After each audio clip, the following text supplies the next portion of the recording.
Êtes-vous déjà allé à la pêche? Non. Alors, un jour, Jésus se tenait au bord du lac de Galilée, et puis il a vu des pêcheurs qui étaient revenus pour laver leurs filets parce qu'ils avaient terminé de pêcher. Et puis Jésus demanda d'aller dans la barque. Et puis, il demanda, alors c'était le bateau de Simon. Et puis, il lui demanda de relâcher le bateau un peu pour qu'il aille sur l'eau.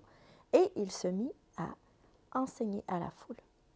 Il y avait des gens qui étaient venus de partout pour l'écouter parler. On les voit ici. Ensuite, il demanda à Pierre de jeter ses filets de pêche. Alors Pierre, lui, je vous ai dit que c'est Simon, mais son autre nom, c'est Pierre. C'est pour ça que je l'ai appelé Pierre. Il est frère de Pierre, frère de Simon? Non, Simon Pierre. Mais c'est un pêcheur, lui. C'est son métier. Hein? Et il sait que ce n'est plus le bon moment de pêcher. Et il dit à Jésus qu'ils ont pêché toute la nuit et qu'ils n'ont rien attrapé. Mais Jésus leur a demandé de lancer leur filet. Et comme Pierre, il sait qu'il peut quand même faire confiance à Jésus, il choisit d'obéir. Et puis, il jette ses filets du côté. Et qu'est-ce qui arrive? Les filets se remplissent de poissons. Il y en a tellement, qu'il doit appeler ses amis qui étaient dans l'autre bateau, Jacques et Jean, pour les aider. Et oui, à prendre, voilà, à prendre tous les poissons et les amener au bord. Et quand Pierre a vu ça, voilà, on voit tous les poissons. Et quand Pierre a vu ça, en fait, il avait déjà vu Jésus faire des miracles, parce que Jésus avait commencé à faire des miracles, il avait guéri des malades, il avait chassé des démons. Mais là, Pierre, il voit que Jésus s'occupait de lui et de ses besoins. Et il a réalisé comment il était petit à côté de la grandeur de Jésus et comment il était pécheur. Il a dit, Seigneur, éloigne-toi de moi parce que je suis un homme pécheur. Et de même que tous les gens qui étaient autour, et même Jacques et Jean, ils ont eu peur aussi. Mais Jésus lui dit, n'aie pas peur.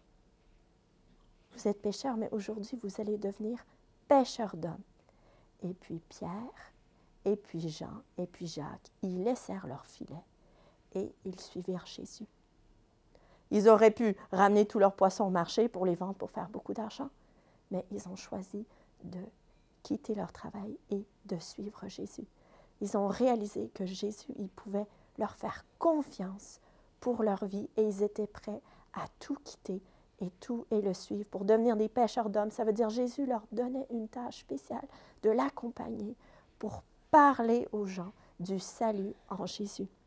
Et je n'ai pas de photo pour la prochaine, mais ils ont continué leur voyage et Jésus a rencontré un homme qui s'appelait Lévi, ou aussi son autre nom, c'est Matthieu, qui était un collecteur d'impôts. Et puis, il lui a demandé de le suivre. Et Matthieu, qu'est-ce qu'il a fait? Même chose, il a tout laissé. Il a laissé son travail qui pouvait lui rapporter beaucoup d'argent. Et il a suivi Jésus. Il a même invité tous ses amis, qui étaient des collecteurs d'impôts, à venir à un repas et à manger avec eux. Et quand les religieux, ils ont vu ça, eh bien, ils ont dit aux disciples, « Ah, mais vous ne savez pas qu'est-ce que Jésus fait, il mange avec des pécheurs. » Et puis Jésus, il a dit, « Mais savez-vous que, est-ce que c'est les gens qui sont bien, qui ont besoin d'aller d'un médecin? Ou est-ce que c'est les gens qui sont malades, qui ont besoin d'un médecin? » Il dit, « Moi, je ne suis pas venu pour appeler les justes, mais pour appeler ceux qui, j'oublie le mot, qui sont pécheurs, à se repentir. » Et qu'est-ce que Jésus est en train de dire? C'est qu'il est venu pour sauver tous ceux qui reconnaissent qui ont besoin de lui, qui reconnaissent qu'ils sont pécheurs. Et pas pour ceux qui se pensent trop bons, comme les pharisiens. Mais il est venu pour tous, pour pouvoir donner la vie éternelle. Et il veut qu'on se repente comme Pierre, qu'on réalise qu'on est pécheur, qu'on réalise qu'on a besoin de Jésus pour nous sauver, qu'on se détourne du mal, qu'on se tourne vers Jésus, qu'on laisse le passé derrière nous et qu'on lui fasse confiance et qu'on lui donne notre avenir. Alors Jésus n'a pas demandé à chaque personne qu'il a rencontrée de laisser son travail, de laisser sa maison. Et de le suivre, ça veut dire de l'obéir dans ce qu'il nous demande de faire, de l'aimer et de le servir, de le mettre en premier. On prie. Seigneur Jésus, on veut te dire qu'on veut te suivre. C'est la chose la plus importante. Merci Seigneur parce que tu nous appelles. Et peut-être qu'on ne sait pas exactement qu'est-ce que tu veux qu'on fasse.